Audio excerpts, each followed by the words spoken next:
ढकी ढकण हार ॾेई पान परां केॾी वॾी इल्तिजा आहे ऐं केॾी पंहिंजे नफ़्स जी तज़लील कई आहे बुज़ुर्ग पर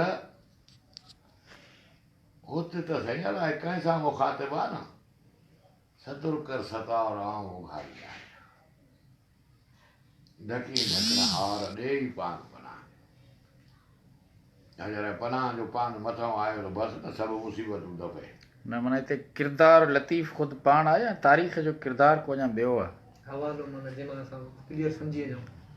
इहो किरदारु त लतीफ़ पाण आहे न दुआ त उहो थो घुरे न इहे साईं दुआ जा बैत आहिनि न ॿियो बि अहिड़ो हा साईं ॿियो बि ॿिया बि इलाही आहिनि पर हाणे यादि अचे न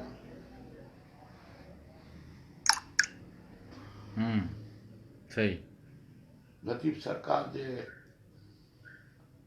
फन खे ऐं फ़िक्र खे जंहिं सम्झो मां साईं ग़ुलाम शबीर साईं जन वटि वयुसि त साईं इकबाल साईं खे चई दफ़ा हे फ़क़ीर पियरो वरी चई वॻे चांहि सुबुह जो साझरो हिनखे चांहि पीआरिजा साईं ख़ुदा वाह शायदि त मां अञा भंडारी फ़क़ीर खां खीर जो लोटो भराए ॿाहिरि ई न निकितुसि त साईं इकबाल साईं आया हीअं हलूं था ॿई ॼणा फ़क़ीर हुते गॾिजी था चांहि पीऊं यानी हू असांजी एतिरी इज़त रखंदा आहिनि गादी अथनि साईं ग़ुलाम शबीर साईं जो फर्ज़ंद अर्जुमंद साईं इकबाल साईं करे असां त कुझु बि न आहियूं न बाबा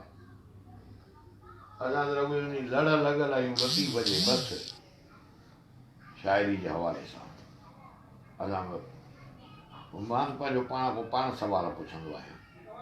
त सरमद हे जेको कमु आहे इहो कयो अथई अॻु में जे जवाबु ईंदो आहे हा त हा जे न में ईंदो आहे त चवंदो आहियां त पुटु सुधर पोइ साईं लतीफ़ साईं जे फन ते मां हिकिड़ो किताबु इहो वाइण वारो लिखियो उन खां पोइ वरी जनरल लिखियुमि जंहिंमें शाह करीम शाह लतीफ़ ऐं ॿिया सभु शाइर आया इलाही सारा सो जेको पुॼे थो उहो कयूं था पिया ऐं सिंध में तमामु थोरा माण्हू फन खे ॼाणण वारा हिकिड़ो हुयो अवाइली को झमटमल ईअं न पुराणो अंग्रेज़नि जे अवाइली दौर में पाकिस्तान थियो त वरी उहे भॼा विया वीचारा हिंदी उन खां पोइ इहो मुंहिंजो किताबु आयो आहे ऐं हाणे वरी हे यार कमु करे थो पियो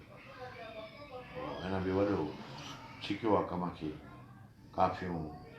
वायूं वाणियूं घणो कमु कयो अथई हाणे अला करे किताबु उहो अचेसि अच्छा जेको गंज आहे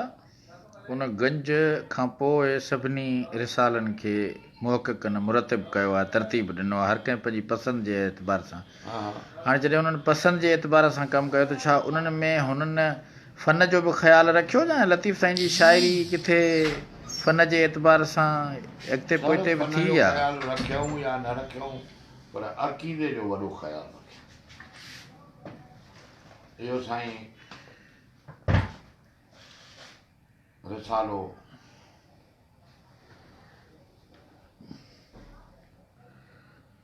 साईं सैयद अब्दुल अज़ीम शाह जो तरतीब ॾिनल आहे उन खां पोइ जेके बैत हुनखे न थिए आया त ॿी हिकिड़ी मुली छा मुलियाणी नेमत मुलियाणी उनखे लतीफ़ सरकार चयो त हिन जे उस्ताद थी जाए इहो गंज जेको आहे इहो वरी कंहिं महिनत खां पोइ तयारु थियो आहे मौला जन्नत नसीब करे अदी बेनज़ीर खे जंहिं एॾे वॾे तुम तराक सां इहो किताबु छपरायो वरना असां ॿारनि खे त उते वञी ज़ियारत करे ईंदा हुआसीं बसि ख़ैर ख़ुदा जो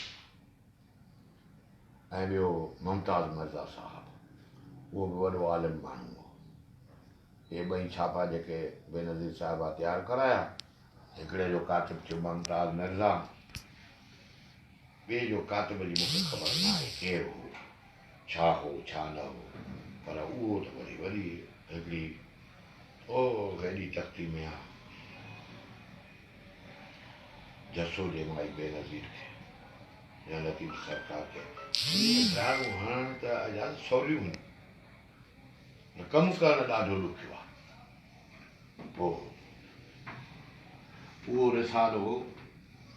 जंहिंमें मुली नेमत ऐं साईं अब्दुल अज़ीम जो गॾियल कमु आहे,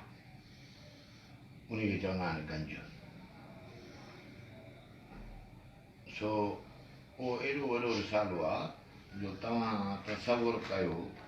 त सॼो लतीफ़ सरकार जो फ़लसफ़ो उन में आहे, सॼो फ़लसफ़ो, पोइ तौहीद जो हुजे, रिसालत जो हुजे, इमामत जो हुजे,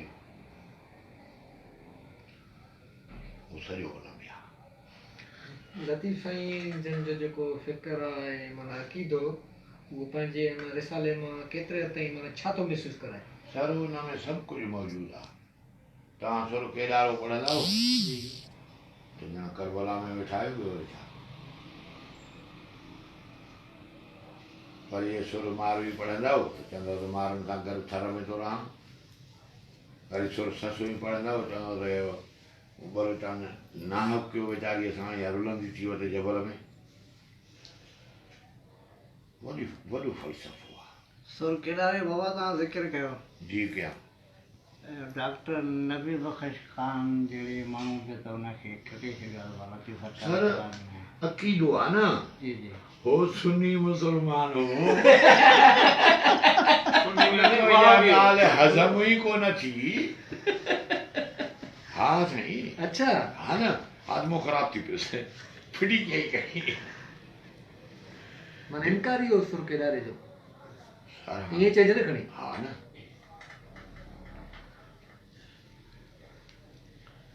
मतिलबु हर हिकु सुर जी पंहिंजी जेका फ़िक्री ज़ाविया आहिनि उहो मटियल आहिनि, बाक़ी उनजी जेका ॿोलीअ ते हथ पहुच ऐं उनजे मौज़ूअनि सां निभाव। सरकार जी न हुजे, रिसालो न हुजे हा त तव्हांजी सिंधी ॿोली बचे हा छा? एॾे क़िस्मत सां असां वटि आया, घणो देरि पोइ आयो। 450 साल मतिलबु जंहिं ख़्याल जो इंसानु आहे, जंहिं बि रंग जो, सभिनी लतीफ़ सरकार हुन पंहिंजे रंग में आंदो आहे, असांजे रंग जो हा हिन जो इहो ई मक़सदु आहे। हुननि तबलीग कई आहे त लतीफ़ सरकार जेकर सुन्नी मुसलमान आहे। हूअं भला तव्हां छा था महसूसु कयो? तव्हां नंढड़ा त न आहियो, असांखे न हे तव्हां ख़ुशि थिया त हलंदा हलूं फिट ते, तव्हां हली ॾिसो न। तव्हां पार्कू आहियो न, मां पार्क कहिड़ो पार्कू आहियां, न साईं ज़ारी आहे, मां कहिड़ो, मां त उन तरह मुंहिंजो बाबा ज़ाती ख़्यालु आहे त लतीफ़ न सुन्नी हो न शियो न देवबंदी हुयो, लतीफ़ जो मज़हब अञा कुझु और हुयो। लतीफ़ जो तव्हां बि त हुनखे शियो था जेके महसूसु करायो लतीफ़ शियो न कोन्हे। लतीफ़ जो मज़हब जी जी इंसानियत। इंसानियत यूनिवर्सल मज़हब हो, जी जंहिं पंहिंजे रिसाले में शीयनि खे बि जाइ ॾिनी, सुन्ननि खे बि ॾिनी, बरोचनि खे बि ॾिनी, ऐं साईं हिंदुनि खे बि ॾिनी। वाह सुर राम कली सॼो आहे हिंदू फ़क़ीरनि ते, उन्हनि सां गॾिजी हिंगलाज ताईं वियो लतीफ़ सरकार। तव्हां छा था सम्झो त हुन रुॻो